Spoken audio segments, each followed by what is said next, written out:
first of all, I have to tell that there isn't a shamanistic world, because today there are still lots of different tribes, indigenous in South America or Nepal and other countries in Africa too, living, and they are still living in a shamanistic world.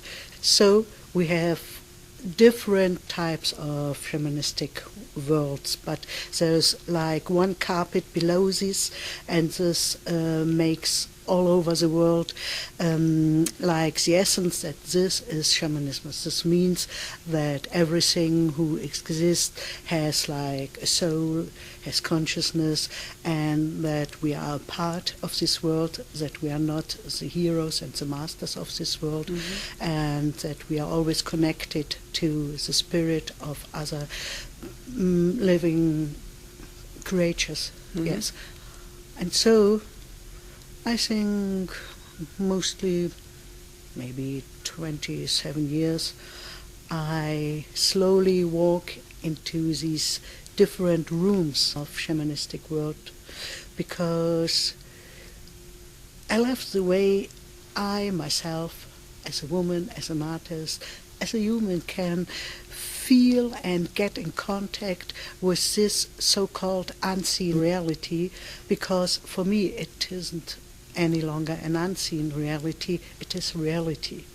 Because for me today, after long years of experience, I think that a real realist is a visionary one.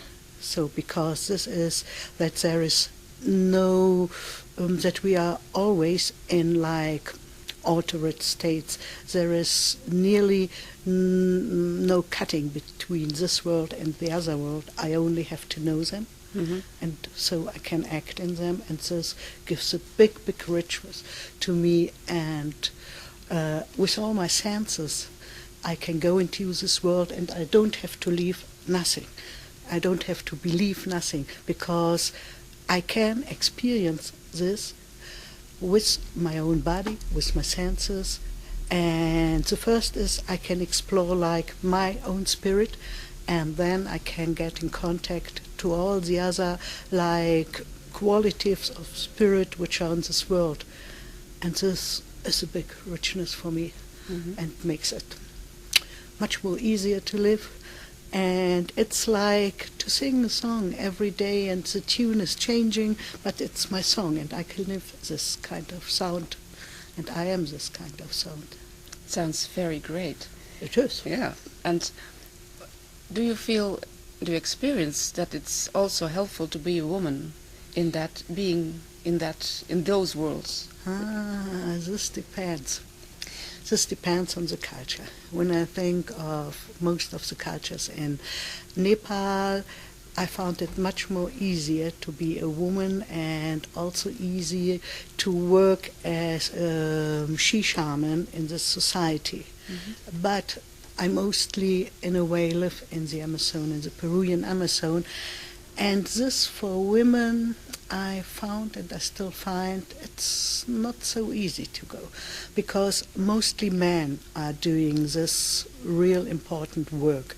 And so it took a long time for me to find a woman where I could learn from her, because we are women and we see the world with other eyes, and sometimes these are not our outside, our biological eyes. It's like I found that if women are really awake, that the skin of the women have thousands of eyes, and it's not only these eyes or this world, it's a kind, my experience are that women are much more closer like to the essence of life, because they are able to give birth, to give life. They can carry life themselves. Yeah, and so they mostly don't need so hard door openers like men need to get in touch really with this field of alive consciousness.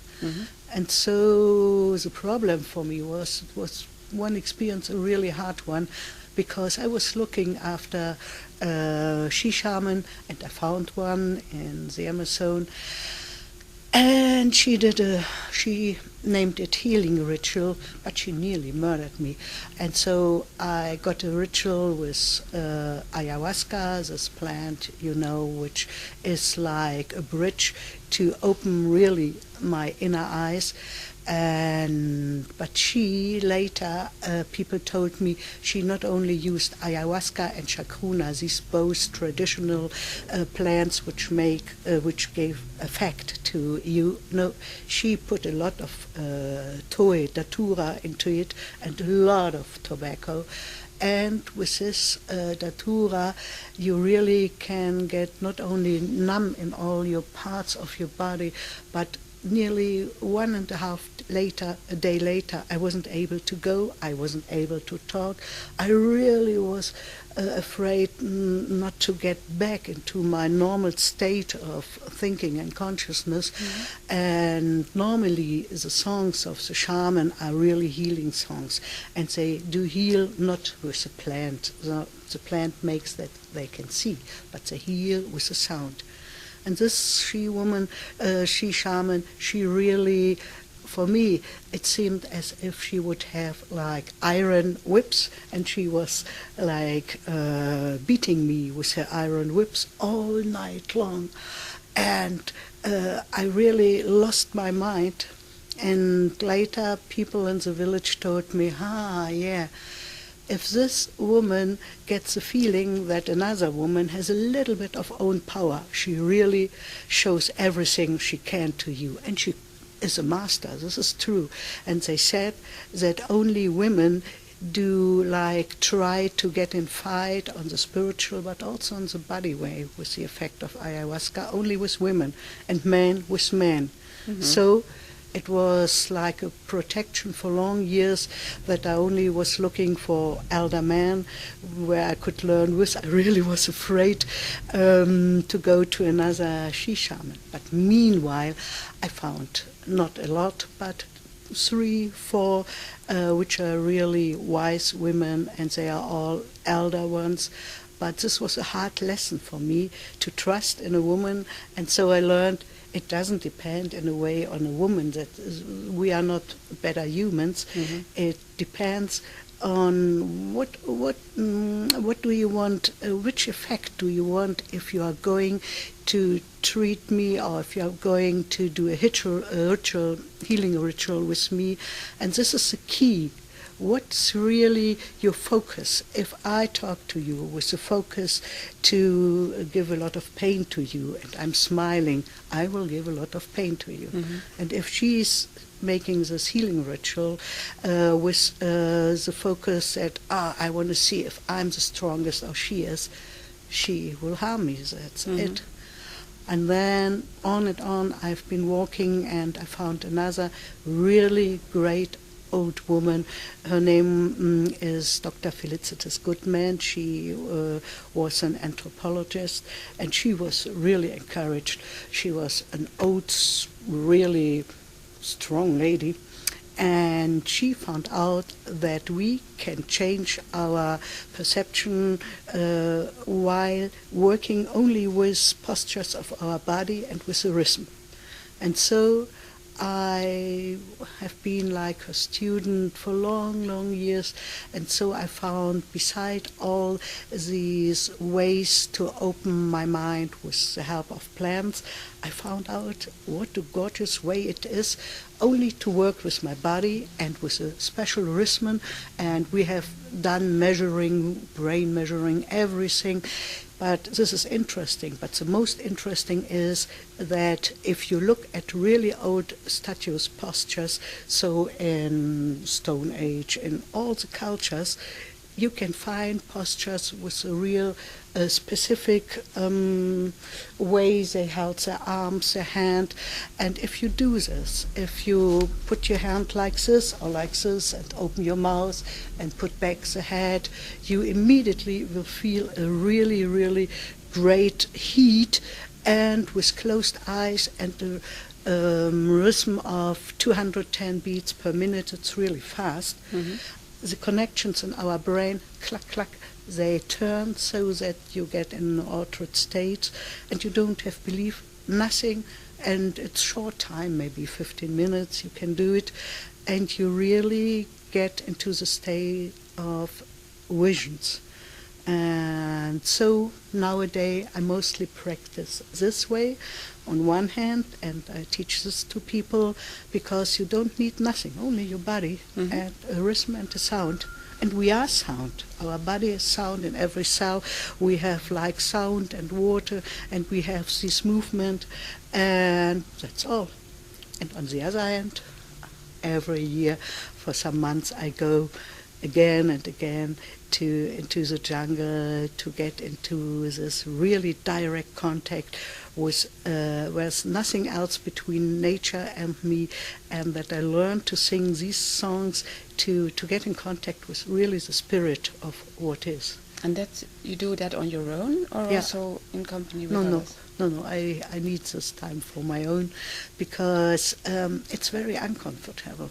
I can tell you, not only because of the mosquitoes, but because of things which can happen that you get like a bad spell. So I have been sometimes really, really badly ill because I got like a daño, like a bad spell from the anaconda, or once from a jaguar, or from another shaman who was guilty because all these things. And then you really get ill, because it is like this phenomenon of resonance. If you are sitting there and your focus is only on me, and with your song you reach like my field of vibrations, and it's possible that you sing a kind of illness to me.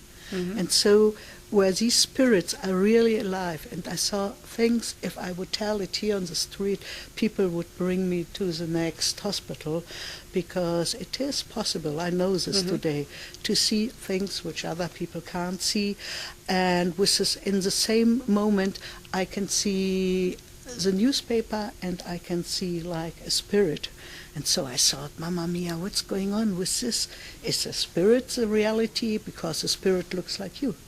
But it's not you. It's really something I can't touch. And this I learned, that if I go within these indigenous cultures, with these people, into their fields of reality, step by step, I'm a part of their reality. And this is not like Sunday afternoon TV show, because this really, really puts away all your everything what you ever thought in your life, that it's possible that someone is touching you like this really hard and no one is around. But this only happens for me if I'm living with the people in the village. But this changed my perception and also my daily life here, because now I know this is one part of possibility of reality, but it's not the only one. And this is what I really like to explore, this richness I have inside of me, and that I'm a part of all these different realities if I'm willing to open my mind.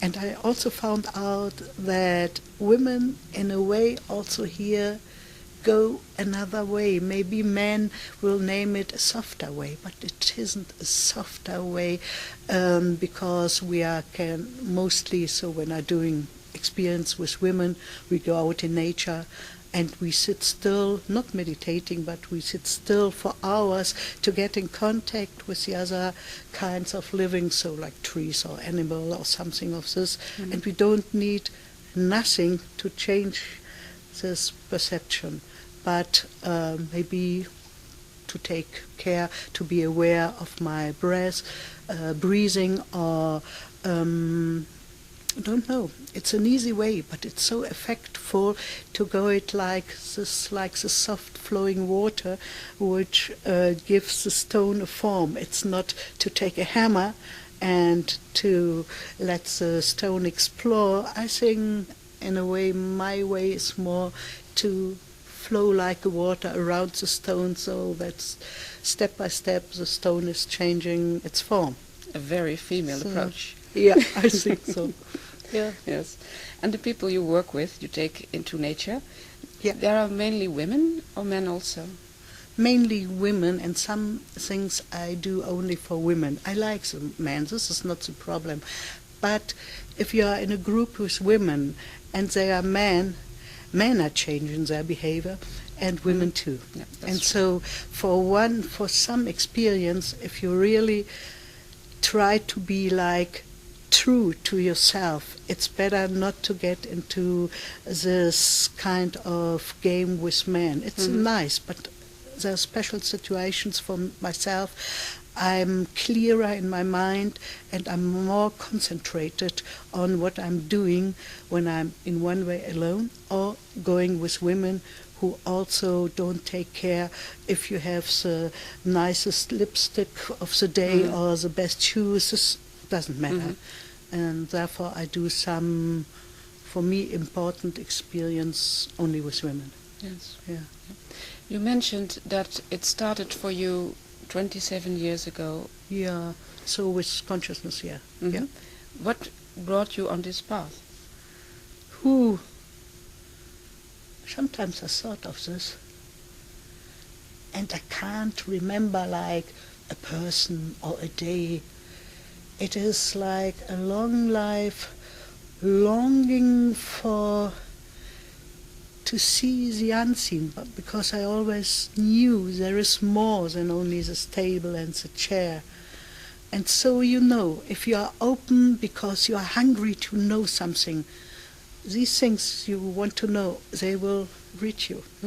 So, and I haven't been searching, that's not the truth, but because since my childhood, in a way, my father was an artist, and after the war we were really poor, and we came from far Russia, and so there was nothing.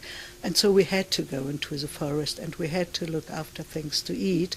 And so I was so lucky to have the sister of my mother who always brought me into the forest and told stories and stories and stories.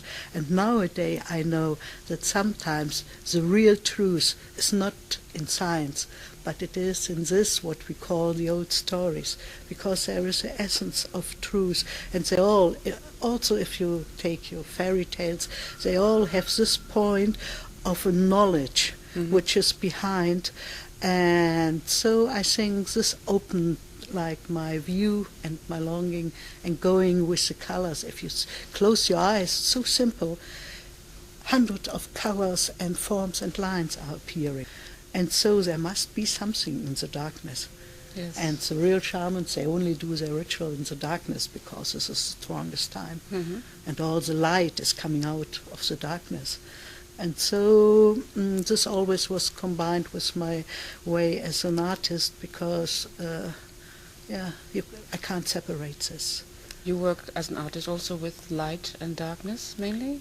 Mostly with colors, which are bright and sparkling. But I only can paint if I first do the canvas black. I can't paint on white. I see nothing on white. The same principle, in fact. Yeah. Like the shaman does. Yeah, and so I like to bring like my spirit of life through the colors, because nowadays the most interesting for me, like a criminal story, is that inside of me there is like a great field of living consciousness, of really life, of sound, of everything. And if I look inside, it's like a cosmic too. And this I paint to bring it out, to make people curious, that they really like also to get in this experience that we can not only think what we are, we really can see it, feel it. And hear it. You were talking also about sounds. We can don't talk about sounds. I got the feeling through the years, my ears are, I can hear like the last grasshopper 100 kilometers away singing or coughing. So sometimes these poor ears, it's too much from them to hear. Can you shut it down as well? Yeah, you have to learn this.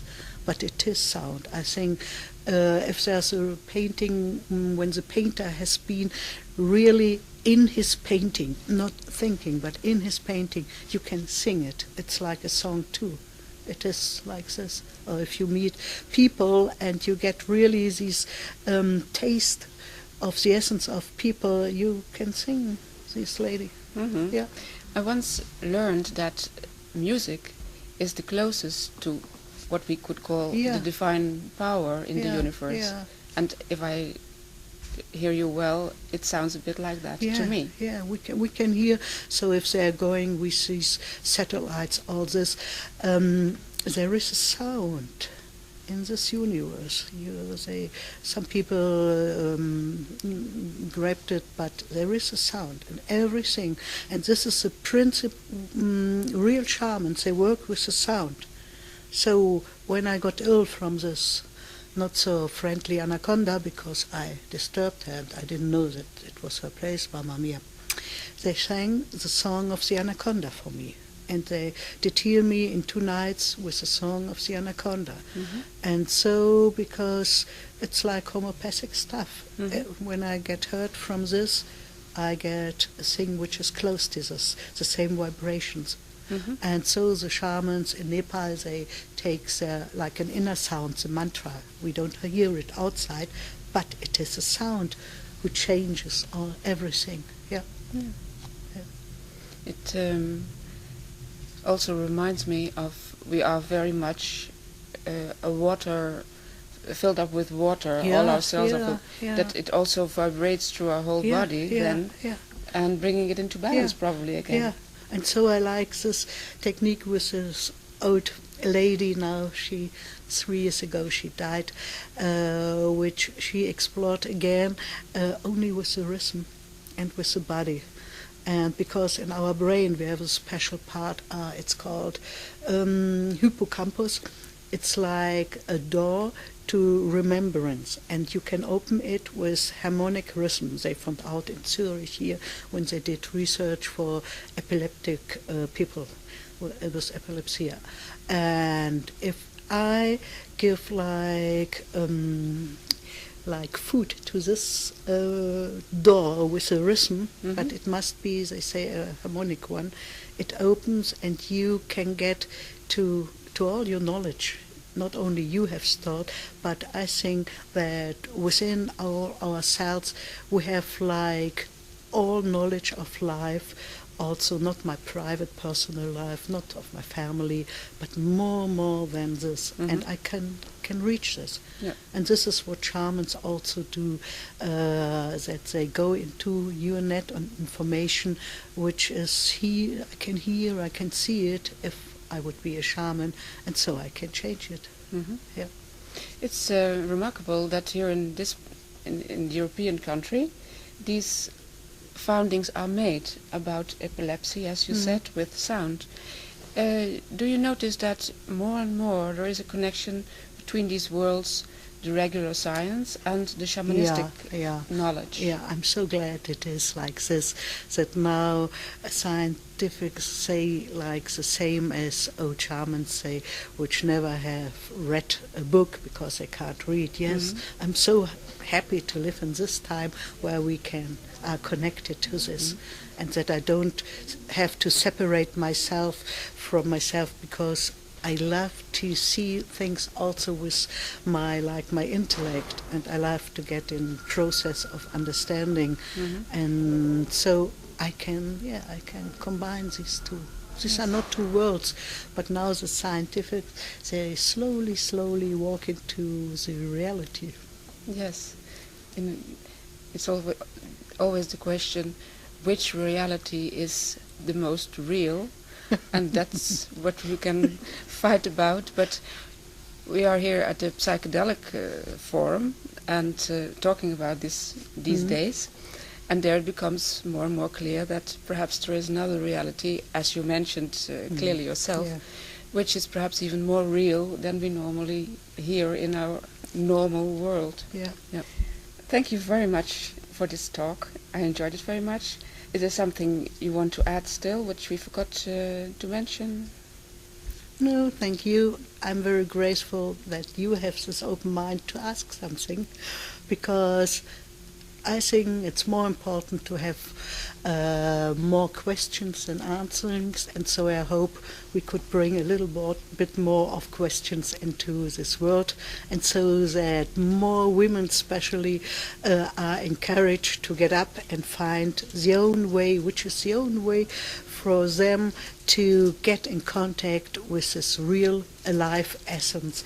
And yeah, that's it, and this is what I like to do.